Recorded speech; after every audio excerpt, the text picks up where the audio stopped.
Kayak ada yang kurang ya.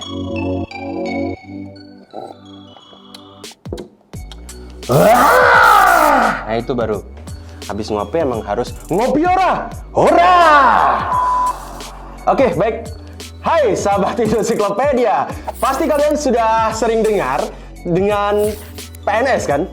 Kalau enggak, maka kita akan menjelaskan bahwa PNS adalah pegawai negeri yang bekerja untuk negara, memastikan semua layanan publik berjalan dengan lancar. Tapi, tahu nggak sih kalian bahwa PNS punya sejarah panjang di Indonesia? Yuk kita lihat gimana perjalanan PNS dari zaman kolonial, bukan kolonial, kolonial di bawah sini ya. Kolonial sampai sekarang. Dan apa saja perubahan besar yang terjadi. Oleh karena itu, lanjut kita gas!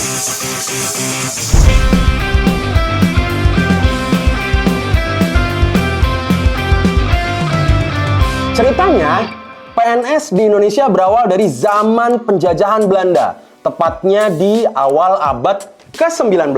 Saat itu, Belanda memperkenalkan sistem administrasi yang terstruktur untuk mengelola Hindia Belanda. Para pegawai yang direkrut biasanya berasal dari kalangan elit pribumi, seperti anak-anak bangsawan atau orang yang dianggap memiliki pendidikan tinggi. Kalau zaman sekarang sih ada jalur prestasi atau jalur daerah tertinggal gitu. Tapi sepertinya zaman dulu tidak ada. Ya sudah, tidak apa-apa. Tapi intinya nggak semua orang bisa jadi pegawai pemerintah. Pada waktu itu ada seleksi yang sangat ketat sekali. Dan yang terpilih punya tanggung jawab besar untuk menjalankan administrasi di bawah kekuasaan Belanda. Sistem ini disebut dengan Binnenlandsbestuur atau administrasi dalam negeri. Itu tadi bahasa Belanda ya guys. Sorry lidah gue lidah Jawa. Dan tentunya ini semua menjadi fondasi dari birokrasi modern di Indonesia pada kala itu. Sebagai contoh, salah satu pegawai pribumi pertama yang terkenal adalah Raden Saleh. Meskipun lebih dikenal sebagai pelukis, ya teman-teman mungkin pernah melihat film Mencuri Raden Saleh, ya nggak sih judulnya itu? Raden Saleh juga bekerja di bidang administrasi pemerintah kolonial sebelum terkenal dengan karya seni lukisnya. Jadi, bisa dibilang dia adalah salah satu contoh awal dari PNS di Indonesia. Coba kalau seandainya dulu ada Korpri ya, pasti Raden Saleh pakai baju Korpri. Menariknya, siapa sebenarnya yang bisa disebut sebagai PNS pertama di Indonesia? Mungkin ini pertanyaan yang jarang sekali ditanyakan. Tapi sebenarnya ada beberapa tokoh penting dari masa kolonial yang bisa dianggap sebagai PNS pertama. Salah satunya adalah Sutomo. Wow, Sutomo adalah PNS pertama ya ternyata ya. Beliau adalah seorang dokter pribumi yang juga bekerja di lingkungan pemerintahan kolonial Belanda. Sutomo yang kemudian terkenal sebagai pendiri organisasi Budi Utomo, awalnya bekerja sebagai pegawai pemerintah di bidang kesehatan. Jadi kayak nakes-nakes gitu ya, tenaga kesehatan. Dan pada masa itu, peran seperti ini sangat penting sekali. Karena pemerintahan kolonial membutuhkan orang-orang yang bisa menjembatani antara kebijakan Belanda dan kebutuhan masyarakat pribumi. Selain Sutomo, ada juga Raden Ajeng Kartini, yang meskipun beliau dikenal sebagai pejuang pendidikan, juga terlibat dalam pekerjaan administratif di pemerintahan kolonial Belanda. Kartini bekerja sebagai guru dan pegawai administrasi yang membantu mengelola pendidikan di wilayahnya. Peran ini menunjukkan bahwa pada masa awal, peran PNS sudah melibatkan tanggung jawab besar dalam mengelola berbagai sektor publik. Oke, fast forward, kita langsung lompat ke tahun 1942. Tiba-tiba Jepang datang dan mengganti semua aturan main yang ada. Selama 3 tahun, mereka mengambil alih dan banyak pegawai negeri pribumi yang tiba-tiba mendapatkan posisi penting. Kedengarannya bagus kan? Het. Tapi tunggu dulu. Mereka tetap diawasi ketat dengan pemerintahan militer Jepang. Kalau salah langkah sedikit saja, wah, bisa-bisa kamu langsung kena imbasnya. Jadi ini bisa dibilang masa yang tricky buat para PNS zaman dahulu. Setelah Jepang kalah dan Indonesia merdeka di tahun 1945, masa perjuangan belum selesai. Nih bayangin aja, pada awal kemerdekaan, Indonesia mulai membentuk pemerintahannya sendiri. Dan istilah pegawai negeri mulai resmi digunakan untuk orang-orang yang bekerja bagi negara. Tapi saat itu juga ada kebingungan dan tentunya tarik-menarik di antara para PNS itu sendiri. Sebagian masih setia dengan Hindia Belanda. Sebagian takut sama Jepang. Dan sebagian lagi tentunya setia dengan Republik Indonesia yang baru berdiri.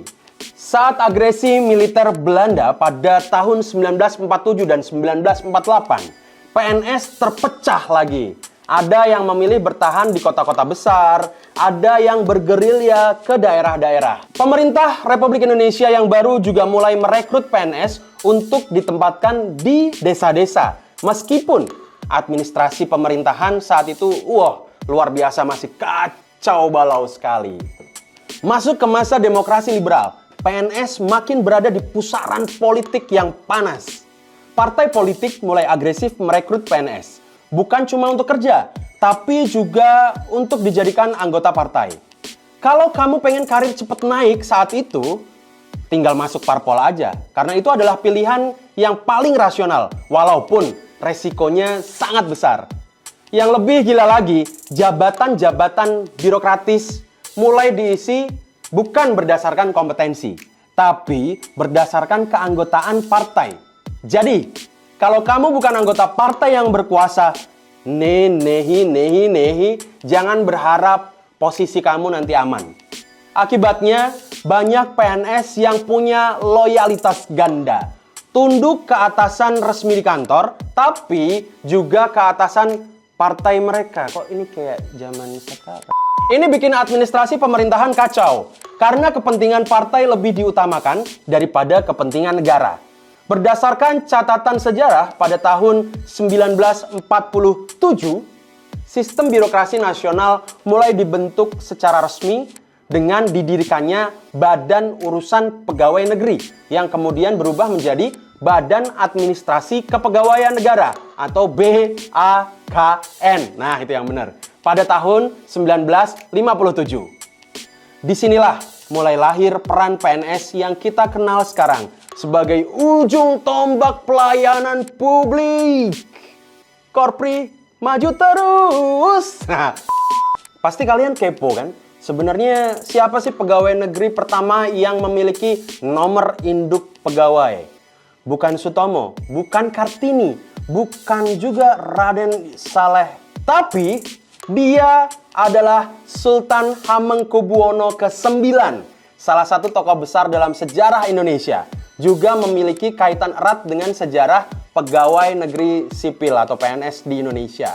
Selain dikenal sebagai Raja Yogyakarta yang sangat berpengaruh dan tentunya pada masa itu adalah Wakil Presiden Indonesia yang kedua, Sultan Hamengkubuwono ke-9 juga, ini tadi yang saya sampaikan bahwa yang bersangkutan memiliki NIP pertama di Indonesia. Kalian tahu nggak nomor induk pegawainya berapa? 01, pokoknya semuanya 0 dan 1 karena dia adalah yang pertama di Indonesia. Diberikan kepada beliau sebagai bentuk penghormatan dan pengakuan atas jasanya kepada negara. Fakta ini mencerminkan betapa besarnya peran Sultan Hamengkubuwono ke-9 dalam pemerintahan. Tidak hanya sebagai pemimpin keraton, tetapi juga sebagai tokoh yang ikut serta dalam membangun dan menjalankan pemerintahan Republik Indonesia yang baru berdiri. Setelah kemerdekaan, beliau berperan aktif dalam berbagai aspek administrasi negara, termasuk sebagai Menteri Pertahanan dan Koordinator Keamanan dalam Kabinet Pertama Indonesia. Hebat bukan? Setelah kekacauan demokrasi terpimpin, akhirnya lahirlah Orde Baru di tahun 1966. Presiden Soeharto yang menggantikan Soekarno bertekad untuk menata kembali birokrasi yang kacau tentunya. Spoil sistem yang marak di era sebelumnya coba diakhiri dan PNS mulai dibina berdasarkan sistem karir dan prestasi kerja tentunya. Peraturan Pemerintah Nomor 6 Tahun 1970 mengatur bahwa penataan PNS tidak boleh berdasarkan perbedaan agama, partai politik, atau golongan-golongan tertentu saja. PNS juga dilarang terlibat dalam kegiatan politik untuk terus menjaga agar mereka tetap netral tentunya. Tapi tunggu dulu. Ternyata netralitas PNS pada masa ini ya begitulah, masih diperdebatkan pastinya. Kenapa? Karena di bawah Orde Baru, PNS sebenarnya dipaksa untuk loyal kepada satu partai. Partai Karya Kekaryaan. Nah itu teman-teman pasti tahu lah ya. Partai politik yang dominan saat itu. Dalam prakteknya, menjadi anggota partai berwarna itu yang dominan, ya yang ada logo beringinnya itu, hampir seperti syarat tak tertulis untuk berkarir di birokrasi. PNS yang bergabung dengan partai dominan pada kala itu cenderung lebih mudah mendapatkan promosi atau jabatan strategis. Tahun 1974, pemerintah mengeluarkan UU Nomor 8 Tahun 1974 tentang pokok-pokok kepegawaian yang menjadi landasan bagi sistem kepegawaian modern hingga saat ini. Nah, ini jadi titik penting karena undang-undang ini menata struktur birokrasi dengan lebih jelas dan sistematis. Di era ini, jumlah PNS melonjak super drastis sekali karena banyak mertua dan ibu-ibu yang mau mantunya jadi PNS. Bukan, karena pemerintah fokus pada pembangunan infrastruktur dan layanan publik. PNS diharapkan bisa menjalankan proyek-proyek besar di seluruh negeri, mulai dari pembangunan jalan, pembangunan jembatan, hingga ke sekolah-sekolah. Tapi semakin besar birokrasi, muncul juga masalah seperti korupsi dan ketidakefektifan dalam pelaksanaan kebijakan. Selain itu, pada masa ini dibentuk, nah ini nih, yang menjadi sampai saat ini. Dia adalah Korpri Maju Terus. Nggak gitu ya, apa begitu? Sebagai wadah yang tentunya untuk menghimpun seluruh PNS di Indonesia.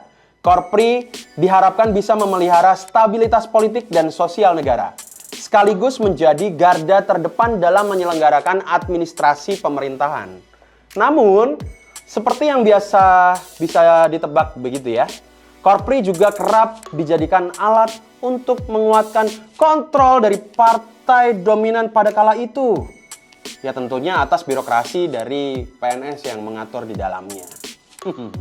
Tuntutan untuk reformasi birokrasi semakin kuat. Akhirnya, tahun 1999, pemerintah mengeluarkan UU Nomor 43 Tahun 1999 yang menggantikan UU Nomor 8 Tahun 1974. Tujuannya adalah membuat sistem PNS lebih transparan, akuntabel, dan tentunya profesional.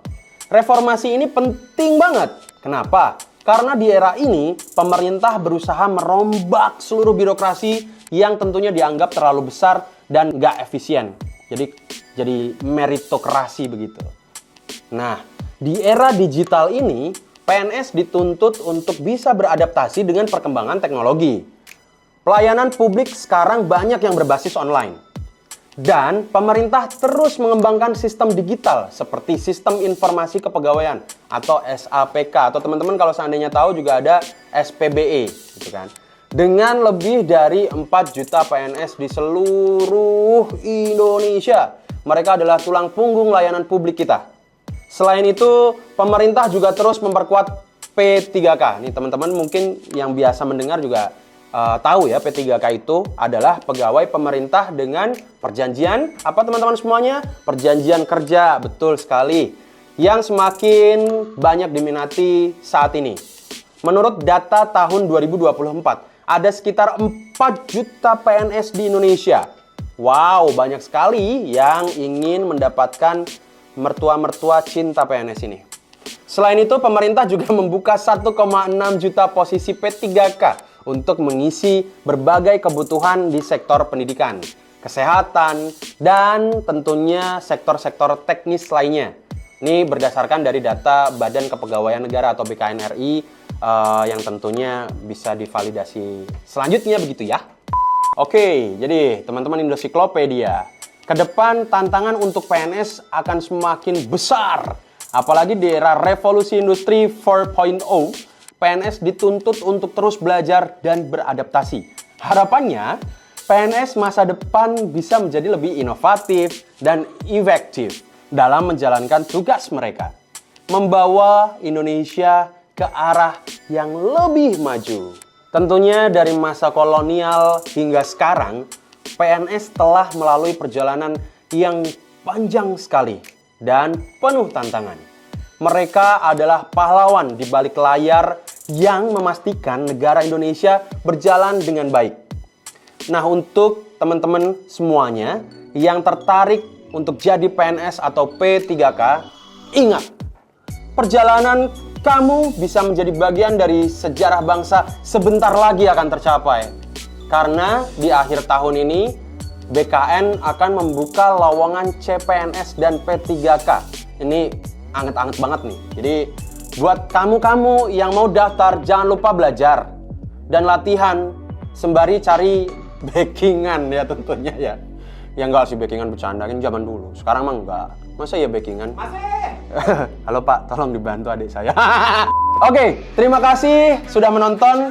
Jangan lupa untuk like, cekling, subscribe, dan share video ini ke teman-teman kamu semuanya. Sampai jumpa di video berikutnya.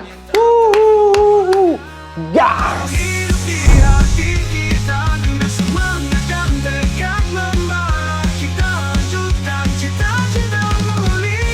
Siapa sebenarnya yang bisa disebut sebagai PNS pertama di Indonesia?